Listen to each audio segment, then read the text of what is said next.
Hello everyone, this is Nilesh Kumar Gupta and you are watching NG physics classes. Well, कल मैंने जाते जाते आप लोगों को लास्ट जो बताया था that was about find the instantaneous velocity. Instantaneous velocity में मैंने आप लोगों को समझाया था the velocity of an object at a particular movement is called instantaneous velocity. बताया था या नहीं बताया था? किसी पर्टिकुलर मूवमेंट पे ऑब्जेक्ट की जो वेलोसिटी होती है उसे हम लोग बोलते हैं इंस्टेंटेनियस वेलोसिटी। जैसा कि आपने कुछ दिनों पहले इंस्टेंटेनियस स्पीड पढ़ा था, वैसा ही इंस्टेंटेनियस वेलोसिटी है। और इसका जो रिलेशन मैंने आप लोगों को बताया था that was v is equal to dx upon dt या फिर ds अपॉन dt। ये बात हमारी कल तक हो चुकी थी, सही बोल रहा हूं ना? इंस्टेंटेनियस वेलोसिटी, थोड़ा सा नाम में खो जाइए। इंस्टेंट का मतलब तुरंत, अभी के अभी, फटाफट। मैगी का ऐड देखते हो, उसमें एक बोलता है वो इंस्टेंट कुक, यानी तुरंत फटाक से बन जाती है वो, इसलिए उसे बोलते हैं इंस्टेंट कुक। इंस्टेंटेनियस वेलोसिटी यानी एक पर्टिकुलर मूवमेंट पे ऑब्जेक्ट की जो वेलोसिटी होती है उसे हम बोलते हैं इंस्टेंटेनियस वेलोसिटी। जब आप गाड़ी चलाते हो ना, जैसे जैसे एक्सीलेटर ऐसे करते हो, एक्सीलेटर जब आप ऐसे करते हो तो कांटो सरकत जातो है कि ना सरकत जाती? मनऊ ना मान ने को तेज, क्लियर? बाद में मोही फूटा तो है, क्लियर? तो वहां पर जो कांटा होता है ना, वो कांटा हमें एक एक पल पर हमारी गाड़ी की स्पीड को बताता है। तो that velocity is called instantaneous velocity. समझ में आ रही है मेरी बात? कौन बताता है गाड़ी में स्पीड या वेलोसिटी? स्पीडोमीटर। कहा? डोंट से कांटो, बजाओ चाटो, क्लियर? ओके, तो बात समझ में आ रही है सभी को? तो गाड़ी में जो स्पीडोमीटर लगा रहता है वो हमें बेटा हर पल, हर मोमेंट की वेलोसिटी को बताता है, इसलिए हम उस वेलोसिटी को बोलते हैं instantaneous velocity. Got it guys? समझ में आ रही है भाषा सभी को? इंस्टेंटेनियस वेलोसिटी किसी ने पूछा तो चिपका दोगे? क्या बोलोगे? The velocity of an object at a particular movement is called instantaneous velocity. Instantaneous velocity का जो फॉर्मूला होता है v is equal to dx upon dt या फिर ds अपॉन dt, कुछ भी लिख सकते हैं हम लोग। कहानी समझ में आ गई आप सभी को? पक्का? पिछले 3-4 दिन से मैंने काफी सारा इंटीग्रेशन आपको पढ़ाया, काफी सारा डिफरेंशियल आपको पढ़ाया। सबको क्लियर है ना इंटीग्रेशन डिफरेंशियल? किसी को कोई दिक्कत तो नहीं? और अगर फिर भी किसी को दिक्कत हो तो ऐप में जो वीडियो अपलोडेड है, जो मैंने किए हैं, उनको आप देख लेंगे 1 बाय 1, तो आपको सारी चीजें समझ में आ जाएंगी। सीन क्लियर है सभी को? जिन लोगों के पास ऐप नहीं हो, लास्ट में बता दूंगा क्या करना है, ठीक है ना? आगे बढ़ू फिलहाल मैं इंस्टेंटेनियस वेलोसिटी के बाद। अगला क्वेश्चन मुझसे बोल रहा है find the unit and dimensional formula of velocity. क्या बोल रहा है? Find the unit and dimensional formula of velocity. मिल गया सभी को नोट्सों में क्वेश्चन? देखो पहले जरा, find the unit and dimensional formula of velocity. तो चलिए देखते हैं, यूनिट निकालते हैं और डायमेंशनल फॉर्मूला निकालते हैं। वैसे तो मुझे ये चीजें बतावे की जरूरत ना है, क्योंकि तुम स्टार्टिंग से पढ़ रहे हो कि ना पढ़ रहे? वेलोसिटी का डायमेंशनल फॉर्मूला वगैरह निकालना आता है कि नहीं आता? बचपन में जाना था, velocity is equal to displacement upon time. बोलो, पढ़े नहीं पढ़े? पढ़े। डिस्प्लेसमेंट काय में नापा जाता है? मीटर में। क्लियर? कोई भी ऑब्जेक्ट अगर मान के चलो ये कुत्ता है, ये कुत्ता है और झनते झन्नो रमक गो, तो इतना डिस्प्लेसमेंट हुआ, तो डिस्प्लेसमेंट काय में नापा जाएगा? मीटर में। टी बोले तो टाइम काय में नापा जाता है? सेकंड में। तो किसी ने मुझसे पूछ लिया कि भैया वेलोसिटी की यूनिट क्या होती है, तो मीटर पर सेकंड। यानी कहने का तात्पर्य यह है कि वेलोसिटी को मीटर पर सेकंड में नापा जाता है। समझ में आ रही है बात? मंडी में आलू लेवे जाते हो तो आलू नापे जाते हैं कि नहीं? किलोग्राम में। Clear? The unit of mass is kilogram, the unit of length is metre. समझ में आ रही है बात? ये सब बातें मैं ऑलरेडी चैप्टर नंबर 2 में पढ़ा चुका हूँ। तो इसी तरीके से वेलोसिटी को काय में मेजर किया जाता है? मीटर पर सेकंड में। काय में मेजर किया जाता है? किसको मेजर किया जाता है? काय में मेजर किया जाता है? मीटर पर सेकंड क्या है? किसकी? क्या है? कौन? किसकी? कहा? ठीक है, अच्छी बात है। अब इसका मुझसे पूछा जा रहा है डायमेंशनल फॉर्मूला क्या होगा। तो भैया मीटर का डायमेंशनल फॉर्मूला कैपिटल एल। सिखा चुका हूं सब चैप्टर 2 में ऑलरेडी, है ना? मीटर लेंथ होती है ना, इसलिए इसका dimensional formula capital L. Second क्या होता है? टाइम। तो टाइम का dimensional formula capital T. L पे पावर कुछ नहीं है तो क्या मानू? टी पे क्या मानू? मानू नहीं मानू? तो एल की पावर 1, टी की पावर 1 ऊपर ले जाओगे तो क्या है जाओ, इतने तो जान तो होगे कि जब हुए ना जानने। तो किसी ने पूछा what is the unit of velocity, you will say metre per second, and what is the dimension formula, LT-1।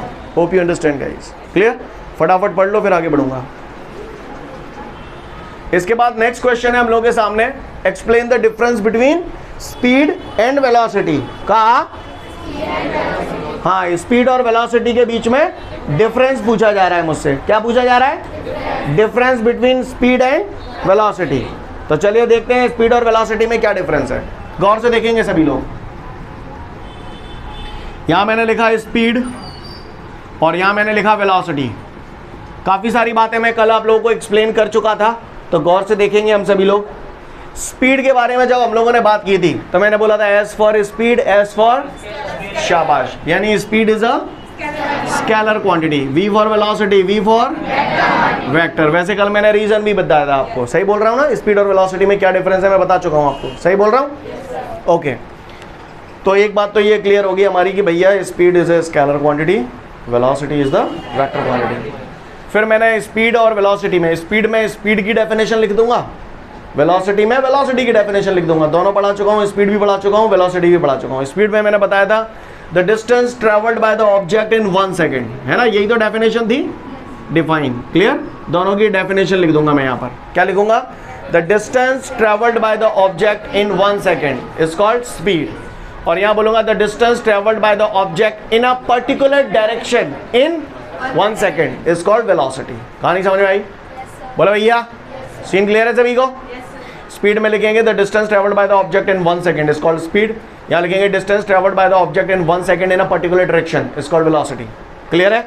या फिर आप इसे ऐसे भी बोल सकते हो, the displacement travelled by the object in 1 second is called velocity. समझ में आ रही है मेरी बात? सीन क्लियर है?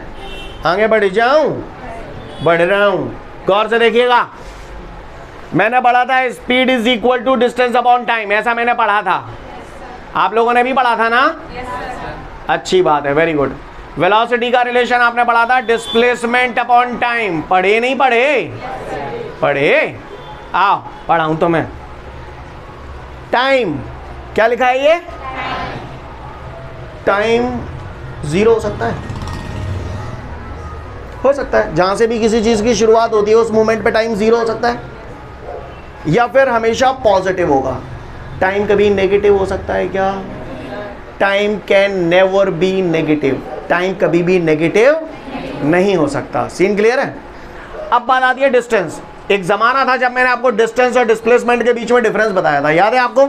डिस्टेंस और डिस्प्लेसमेंट के बीच में डिफरेंस, तो मैंने वहां पर बताया था डिस्टेंस इज ऑलवेज पॉजिटिव और 0, और displacement can be positive, negative और 0। पूरी कथा वहां पर समझाई थी, अब उस कथा को यहां पर हमें इस्तेमाल करना है। तो गौर से देखिएगा आप सभी लोग, डिस्टेंस हमेशा पॉजिटिव होती है, नेगेटिव कभी होती नहीं है, ज़्यादा से ज़्यादा 0 हो सकती है, कम से कम 0 हो सकती है। टाइम हमेशा पॉजिटिव होता है।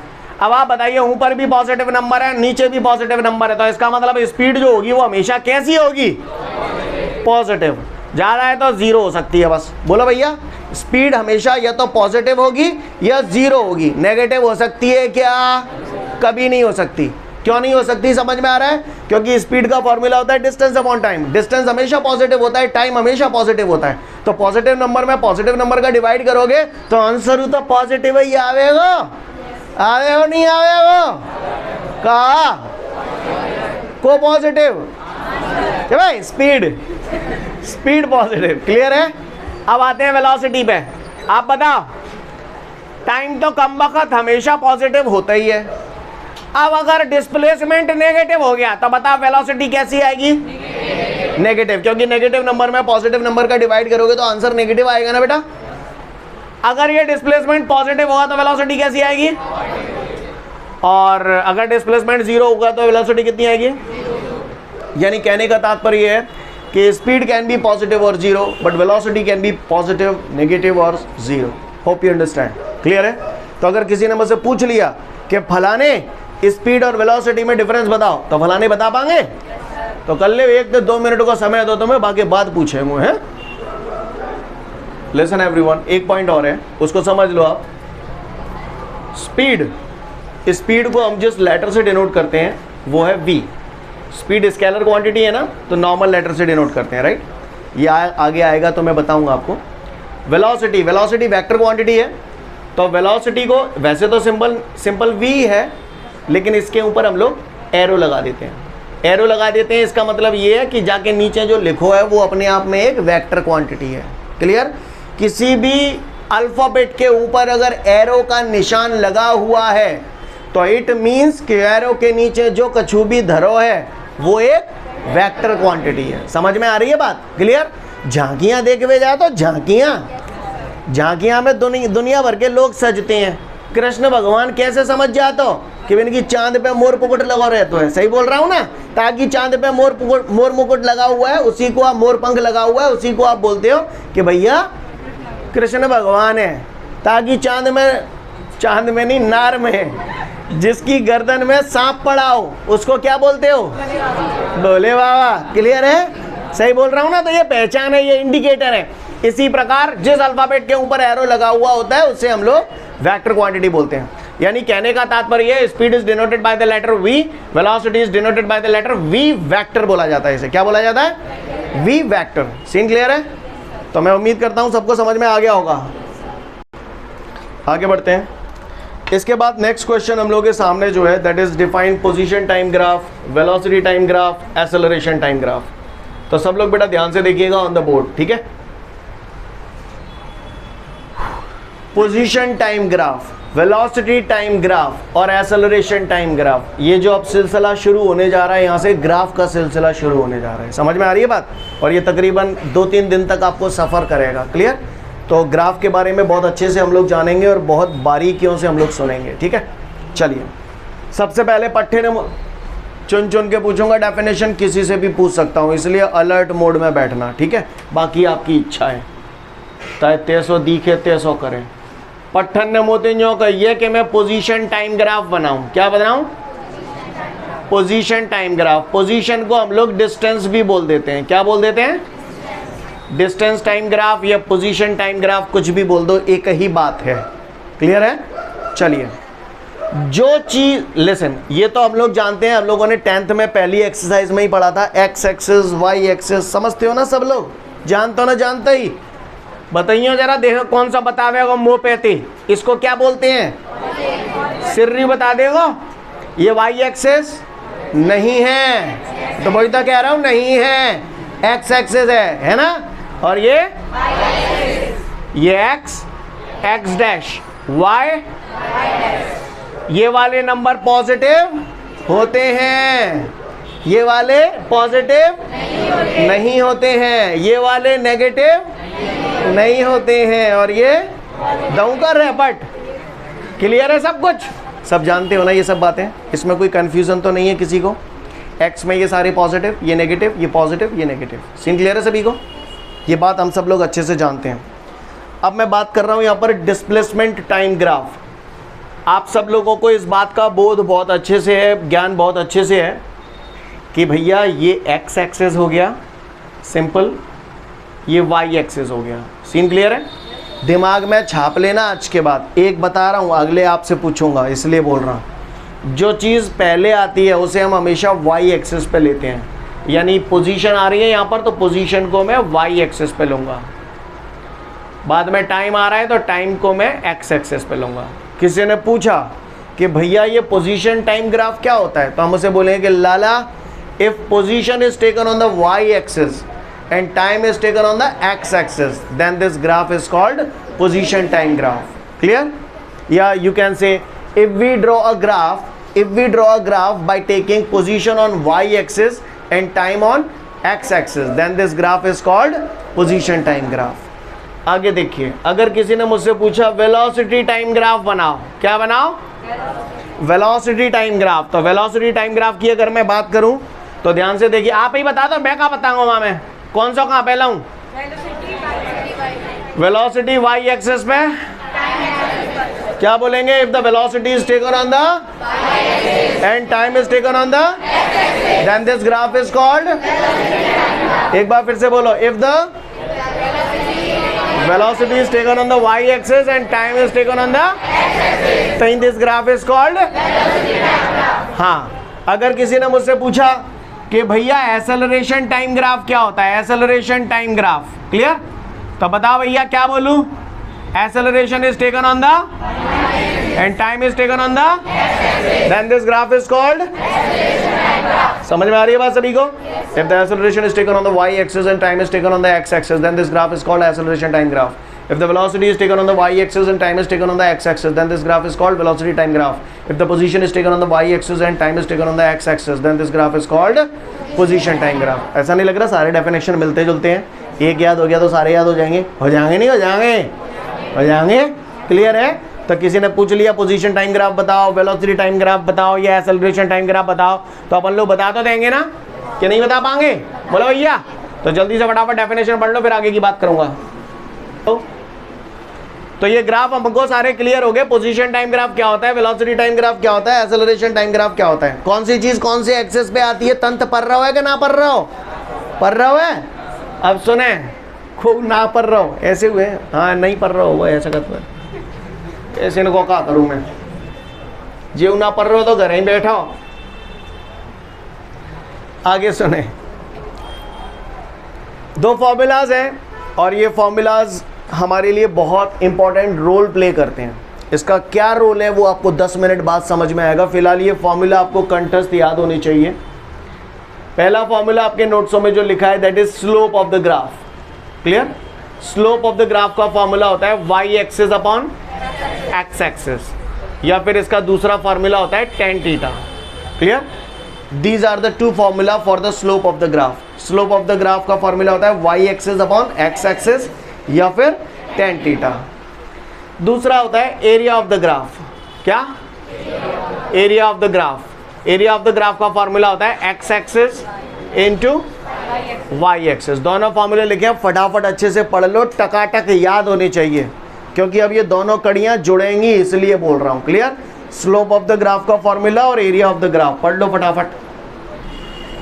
अगर ये फॉर्मूलाज मुझे याद है तो ध्यान से सुनिएगा, इस पे क्या क्वेश्चन बनते हैं, ठीक है?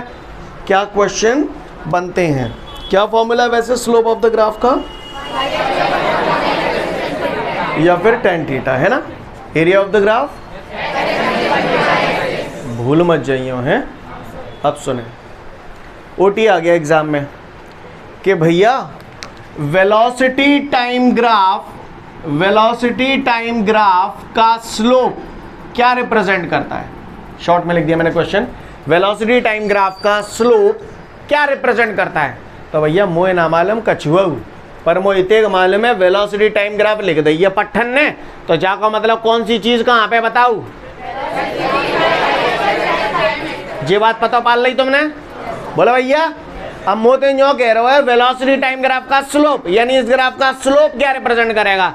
तो भैया ज्यादा पढ़ो लिखो नाने पर इतने मालूम है स्लोप बराबर हो तो y axis upon y axis पे का है जा में पहले लिख दे तो फॉर्मूला तो मान ले y एक्सिस अपॉन, अब y एक्सिस पे का है v बोले तो वेलोसिटी, x एक्सिस पे का है कोई माई का लाल जो मुझे बता दे, चैप्टर 2 पढ़ा चुका हूँ, वेलोसिटी अपॉन टाइम का को फॉर्मूला है एक्सेलरेशन। तो ये आ गया हमारा एक्सेलरेशन। समझ में आई बात? यानी कहने का तात्पर्य ये है कि वेलोसिटी टाइम ग्राफ का स्लोप एक्सेलरेशन को रिप्रेजेंट करेगा। समझ में आई मेरी बात? सीन क्लियर है? किसी ने भी पूछ लिया कि भैया वेलोसिटी टाइम ग्राफ का स्लोप क्या रिप्रेजेंट करता है, तो बोलना है एक्सेलरेशन को रिप्रेजेंट करता है। सीन क्लियर है? मैं भैया फॉर्मूले पढ़ा चुका हूँ काफ़ी सारे, एक्चुअली काफ़ी लोगों ने ऐसा लग रहा सांप से सूंघो कि जिकाते आएगा जहाँ में, क्लियर? भैया चैप्टर 1, 2 खत्म हो चुके हैं, ये 2 में ये सब पढ़ा चुका हूँ मैं। समझ में आ रही है मेरी बात? मैं यहाँ कुछ एक फॉर्मूलाज लिखता हूँ और आपको प्रैक्टिस करवाता हूँ, तो सभी लोग ध्यान से देख लीजिएगा, ठीक है? अगर आपको याद नहीं है तो कोई बात नहीं है, लेकिन आप यहाँ पर ध्यान से देखेंगे तो आपको कथा क्लियर हो जाएगी, ठीक है ना? तो चलिए देखते हैं हम लोग क्या कहानी है। सभी लोग देखिएगा ऑन द बोर्ड, ठीक है? ये फॉर्मूले मैं पहले बता चुका हूँ बेटा, A is equal to V upon T. ये फॉर्मूले मैं बहुत सारे बता चुका हूँ, ठीक है? आप देख लो एक बार। Power is equal to work upon time, clear? याद है आप सभी को? तो ने बताइए ना, pressure is equal to force upon work is equal to काय फोर्स इंटू डिस्प्लेसमेंट। मासवार बड़ो क्लियर? यहां तक बात समझ में आ रही है सभी को? कोई दिक्कत? सबको क्लियर है? Speed is equal to distance upon time. सिर्री बता देगो, बोलो भैया। ये सब मालूम है आप लोगों को? ठीक है, अच्छी बात है। अगर इतने का ही मालूम है तो फिर बात ही का आई। आओ और देखो, और देखो, और दिखाऊं तुम्हें। समझ गए अब आप कैसे करते हैं? मैंने पूछा वेलोसिटी टाइम ग्राफ का स्लोप क्या रिप्रेजेंट करता है, तो बस कचुनी जो पहले आ रहा हो वाई एक्सिस पे ले लो, जो बाद में आ रहा हो एक्स एक्सिस पे ले लो। अब बाने मोते पूछिए स्लोप, तो स्लोप बराबर होता है Y axis upon X axis. Y axis पे वेलोसिटी है तो मैंने वेलोसिटी लिख दी, एक्स एक्सिस पे टाइम है तो मैंने टाइम लिख दो। वेलोसिटी अपॉन टाइम क्या होता है? एक्सेलरेशन, तो मैंने एक्सेलरेशन लिख। मैंने कहा गलत कर दो भैया, कुछ गलत कर दो मैंने ना ने करो, तबे तुम बताइयो है देह कौन सा बतावे होम्योपैथिक। तो गौर से देखिएगा आप लोग, सभी लोग, ठीक है? मुझसे कहा जा रहा है वर्क टाइम ग्राफ। कौन सा ग्राफ? अब बताओ वर्क कौन से एक्सिस पे लूं? आप महान हैं, आप महान हैं। टाइम अब बताओ जाको स्लोप का रिप्रेजेंट करे वो। समझ गए? क्लियर? मैंने पूछा इस ग्राफ का स्लोप क्या रिप्रेजेंट करेगा, तो स्लोप होता है वाई एक्सिस। वाई एक्सिस बोले तो डब्ल्यू, बोलो बबलू। एक्स एक्सिस पे time, work upon time power. उम्मीद करता हूं समझ में आ गया होगा। सीन क्लियर है? तो किसी भी ग्राफ का स्लोप क्या रिप्रेजेंट करता है ऐसे पता कर सकते हो कि नहीं कर पाओगे? कर पाओगे? अच्छी बात है। और सुने, अगर किसी ने मुझसे पूछ लिया कि भैया वेलोसिटी टाइम ग्राफ का एरिया क्या रिप्रेजेंट करता है, क्या पूछ रहा है बट्टा? वेलोसिटी टाइम ग्राफ का एरिया क्या रिप्रेजेंट करता है? तो आओ देखें वेलोसिटी टाइम, तो मेरे दिमाग में ले देखें ये कई बात आवती है। वेलोसिटी झंप है, टाइम झंप है। बोलो भैया, सही बोल रहा हूं ना? अब मोते जो पूछ रहे जाको एरिया का रिप्रेजेंट करते हुए, तो area is equal to X axis into Y axis. X axis पे कहा है? जोर से बोलो। वाई एक्सिस पे कहा है? टीवी है। टी हो गया टाइम। वैसे टाइम इंटू वेलोसिटी क्या हो गया? कोई बात ना, दिमाग काम ना कर रहा तो आग लगन दो। वेलोसिटी का फॉर्मूला कहा है? डिस्प्लेसमेंट अपॉन टीटी कटेगा, टीटी कटेगा। क्लियर? तो क्या बचो? डिस्प्लेसमेंट। क्लियर? यानी कहने का तात्पर्य यह है कि वेलोसिटी टाइम ग्राफ का एरिया क्या रिप्रेजेंट करेगा? डिस्प्लेसमेंट। बात समझ में आ रही है? आप चाहो तो डिस्प्लेसमेंट भी बोल सकते हो और चाहो तो डिस्टेंस भी बोल सकते हो। क्लियर है? समझ में आ रही है बात? तो अगर किसी ने पूछ लिया वेलोसिटी टाइम ग्राफ का एरिया क्या रिप्रेजेंट करता है, तो आप बता दोगे या तो डिस्प्लेसमेंट बोलोगे या डिस्टेंस बोलोगे। ओहो, ओके। और सुने, अगर ये पूछा गया कि वेलोसिटी टाइम ग्राफ का स्लोप क्या रिप्रेजेंट करता है, अभी किया था थोड़ी देर पहले, एक्सेलरेशन। अगला नोट वही लिखा हुआ है, पढ़ लो फटाफट, समझ जाओगे, फिर मैं आगे की बात करूंगा आपसे। ठीक है ना? इसके जस्ट बाद आप लोगों को एक नोट दिया गया है। उस नोट में डायरेक्ट कुछ एक फॉर्मूलाज आपको, फॉर्मूला क्या आई मीन, कभी भी अगर आपको दो क्वांटिटी एक दूसरे के डायरेक्टली प्रोपोर्शनल दिखे, ए प्रोपोर्शनल टू बी, ये डायरेक्ट ट्रिक है। इस ट्रिक का यूज़ कैसे होगा वो 1 से 2 दिन बाद आपको समझ में आएगा। फिलहाल मैं यहाँ जो लिखाया है वो एज इट इज़ आपको याद रखना है। अगर दो क्वांटिटीज़ एक दूसरे के डायरेक्टली प्रोपोर्शनल होती है, यानी A is directly proportional to B, तो ऐसी सिचुएशन में ए और बी के बीच का जो ग्राफ होता है that is straight line. Clear? कैसा ग्राफ होता है? Straight line. क्यों होता है ये बात भी आपको सिद्ध करके बताऊंगा कि क्यों होता है ऐसा। समझ में आ रही है बात? फिलहाल आप इसे याद रखना।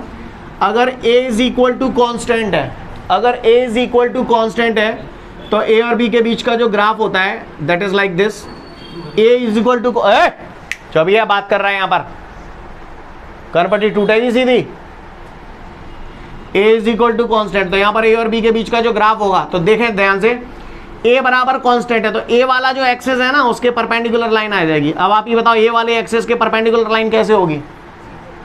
हाँ ऐसे, क्योंकि इसके ये परपेंडिकुलर ही तो है। बोलो भैया। तीसरा, अगर दो क्वांटिटी एक दूसरे के इन्वर्सली प्रोपोर्शनल हैं, a और b अगर एक दूसरे के इन्वर्सली प्रोपोर्शनल है और कोई पूछे कि भैया a और b के बीच का ग्राफ कैसा होगा, तो भैया ऐसा ग्राफ होगा। This kind of graph is called hyperbolic graph. क्या बोलते हैं इसे? हाइपरबोलिक। हालांकि मैथमेटिक्स जब आप पढ़ोगे तो उसमें ये सारी चीज़ें पढ़ोगे, इलिप्स, पैराबोला, हाइपरबोला, समझ में आ रही है बात? वो सारी चीज़ें मैथमेटिक्स में आपको पढ़ाई जाएंगी, पर फिलहाल दिमाग में उतार लें ए प्रोपोर्शनल टू बी तो ए और बी के बीच का ग्राफ ऐसा होता है, ए इज इक्वल टू कॉन्स्टेंट तो ए और बी के बीच का ग्राफ ऐसा होता है, और अगर ए इज इन्वर्सली प्रोपोर्शनल है बी के तो ए और बी के बीच का ग्राफ हाइपरबोलिक होता है। क्लियर? ये आपको याद रखना है। अब इसके बाद हम लोग धीरे धीरे जब पढ़ेंगे तो ये बातें सिद्ध करके बताऊंगा कि ऐसा क्यों है ये ग्राफ। क्लियर? अभी तो मैंने ये रटवा दिया आपको कि भैया इसमें ऐसा होता है, इसमें ऐसा होता है और इसमें ऐसा होता है, लेकिन अब मैंने प्रूव करना होगा कि ऐसा क्यों होता है। कहानी समझ में आ रही है आप लोगों को? तो नोट में देख लो, यही तीनों चीज़ें लिखी हुई हैं, एक बार रीड कर लो इसको। कह रहा है draw the position time graph for an object which is in rest position. Clear? क्या बोल रहा है? Draw the position time graph for an object which is in rest position. तो करूं ड्रॉ? ठीक है, पहले तो मैं देसी में समझाता हूं आपको। अभी अभी आपने 2 मिनट पहले एक स्टेटमेंट जो मैंने आपको याद करवा दिया था कि ए बराबर कांस्टेंट होता है, तो ए और बी के बीच में ए बराबर कांस्टेंट है तो ए वाली एक्सिस के परपेंडिकुलर लाइन आ जाती है, बताया था, याद है आपको? अब पट्ठा मोते यूँ कह रहे है कि कोई ऑब्जेक्ट है रेस्ट पोजीशन में, तो उसके लिए क्या बनाऊं? क्या बनाना है? पढ़ो क्वेश्चन है, कहा रैपट दूंगा कि पढ़ा हुआ क्वेश्चन है, कहा दवा में कौन सा ग्राफ बनाना है? काय के लिए बनाना है? Position time graph. हाँ, अगर कोई ऑब्जेक्ट रेस्ट पोजीशन में धरा हुए तो बाकी ने पोजीशन टाइम ग्राफ बनवा रहे हो मुँह पे, तो क्या करना है? देखो आते जे धरो है में ही जाते डिस्टेंस फिक्स है। सपोज करिए ये 2 मीटर के डिस्टेंस पे रखा है, 10 सेकंड बाद देखूंगा तो 2 मीटर, 50 सेकंड बाद देखूंगा तो 100 सेकंड बाद देखूंगा तो कल नो मैं जहीं धरो रहा हूं तो सेम रहेगी, डिस्टेंस बदल तो ना रही। यानी अगर ऑब्जेक्ट रेस्ट पोजीशन में है, ऑब्जेक्ट अगर मूव नहीं कर रहा है तो उसकी जो डिस्टेंस होगी वो कैसी होगी? सेम। सेम बोले तो कांस्टेंट। यू मीन टू से अगर ऑब्जेक्ट रेस्ट पोजीशन में है तो d is equal to constant. सही बोला? अब वो मुझे यूँ कह रहे हो अगर कोई ऑब्जेक्ट रेस्ट पोजीशन में है तो उसके लिए पोजीशन टाइम ग्राफ बनाइए। वाल डेफिनेशन पढ़ी थी तुमने पोजीशन टाइम ग्राफ की? पोजीशन यानी कि distance is taken on the y axis, time is taken on the x axis. Clear है? तो बता दो ग्राफ कैसे बनाऊंगा? जब जामे ऐसे बना हुआ है तो जामे कैसे बनाऊंगा? समझ गए? d is equal to constant है तो d वाले एक्सिस के परपेंडिकुलर लाइन आ जाएगी। कहानी समझ में आई? सीन समझ में आया आपको? और बहुत डिटेल में देखूंगा, अभी तो ये खैर मैंने बता दिया, ये कई लोगों के तो अलग में ही नहीं आया होगा भाई, चिंता मत करो, हमारे बदले निकल जाएंगे। ठीक है, अब मेरी बात ध्यान से सुन लें। आवश्यक सूचनाएं सभी लोग, जितने भी लोग यहाँ पर नए हैं या जिनका आज यहाँ पर पहला दिन है, कौन सा दिन है? पहला दिन है, उनको सुन लें सब लोग ध्यान से। ये एक नंबर लिख रहा हूं, इस नंबर पे 9827066369, इस नंबर पे अपना नाम, क्लास और मीडियम व्हाट्सएप कर दीजिए। इससे आपको सारी डिटेल मिल जाएगी। यहाँ पर पुराना छूटा हुआ सारा पोर्शन आपको मिल जाएगा, आपको सारे चैप्टरों के नोट्स मिल जाएंगे, सब कुछ मिल जाएगा अगर आप इतना कर देंगे तो। कहानी समझ में आ रही है? दूसरी बात सुन लें, जो लोग स्टार्टिंग से पढ़ रहे हैं, मैंने व्हाट्सएप पे भी मैसेज कन्वे किया था आप लोगों को, कल की डेट में आपका टेस्ट है, आपको मालूम है सभी को? चैप्टर नंबर 2 का टेस्ट है। जिन लोगों ने पढ़ा है वो सब लोग कल टेस्ट देने आ रहे हैं 4 से 5। क्लियर? जिन लोगों ने नहीं पढ़ा अपने घर पे बैठे, वो कब आएंगे? मंडे को मिलेंगे उनसे। समझ में आ रही है बात? बाकी के जितने भी लोग हैं ऑनलाइन वालों, आप लोग भी सुन लो, टेस्ट देने ऑफलाइन ही आना है। ओए! Pen, pencil, rubber, cutter, pad और आइडेंटिटी कार्ड, ये सब चीजें लाना कंपलसरी है, बगैर इसके भगा दिया जाएगा यहाँ से। समझ गए? कॉपी यहाँ से अलॉट होगी आपको, पेपर यहाँ से अलॉट होगा। समझ में आ रही है बात? पेपर देते समय कौन पेंसिल दे दियो रे, ने रबड़ दे दियो ना भाई, सीधा बात नहीं होगी, सीधा झापड़ रसीद होगा वहीं पे। क्लियर बोल रहा हूँ? क्लियर? तो फिर से बोल रहा हूँ, pen, pencil, rubber, cutter, pad और आइडेंटिटी कार्ड, ये सबको लाना कंपलसरी है। क्लियर? कल हमारा टेस्ट है, जिन लोगों ने चैप्टर 2 नहीं पढ़ा है वो कल नहीं आएंगे, वो सीधा मंडे को आएंगे। कहानी समझ में आ रही है? ओके, ऑनलाइन वालों आप लोग भी सुन लो, कल टेस्ट है चैप्टर नंबर 2 का, जो बोला है वो होगा। ओके, बात समझ में आ गई? किसी को कोई दिक्कत, किसी की कोई क्वेरी हो तो अभी पूछ सकता है, बाद में कहूँ पूछिए हमारा ऑनलाइन वाले ने को ऑनलाइन होगा, कछु नहीं होगा, सब्जेक्टिव टेस्ट है, ओटी टेस्ट नहीं है, ये थियोरेटिकल पार्ट है। क्लियर? समझ में आ रही है बात? अच्छे से प्रिपेयर करके आए, आ जाना कल, ठीक है? कहानी समझ में आ गई सभी को? जितना मैंने बोल दिया उतना अच्छे से पढ़ के आना। मंडे की जो क्लास है, क्या ही जाने के लिए बोल दिया क्या? फिर थ्योरेटिकल पार्ट जितना भी मैंने अभी तक करा दिया उतना अच्छे से करके आना, क्योंकि मंडे से जो क्लास चलेगी वो ग्राफ पर बेस्ड होगी। क्लियर? जैसे मैंने अभी क्वेश्चन बताया तो आपका ग्राफ का सॉल्यूशन ये आया, इसी को कल हम डेप्थ में देखेंगे कि ग्राफ ऐसा ही क्यों बना है ना, ऐसा क्यों नहीं बना। क्लियर? तो ये भी आपको प्रूव करके बताऊंगा कि ऐसा क्यों बना। समझ में आ रही है बात? क्लियर है? तो आज के लिए हम लोग वाइंड अप करें, ठीक है? आज के लिए वाइंड अप करते हैं। कल टेस्ट देने हम लोग आ रहे हैं 4 से 5, उसके बाद मंडे को मिलेंगे। क्लियर? जिन लोगों को भी 3 दिन से ऊपर हो गए हैं अपना इंस्टॉलमेंट कल की डेट में डिपॉजिट कर लेना। क्लियर? जिन लोगों ने आई कार्ड नहीं बनवाए हैं लेकिन फीस जमा कर दी है, उनके पास कल तक का टाइम है, कल 2 बजे तक, दिन में 2 बजे तक 3 फोटो लेके आ जाए, आपका आई कार्ड बन के मिल जाएगा हैंड टू हैंड। यहाँ पर समझ में आ रही है बात? चलो आज के लिए पर्याप्त है। Thank you everyone, have a great day to all of you guys. जय हिंद।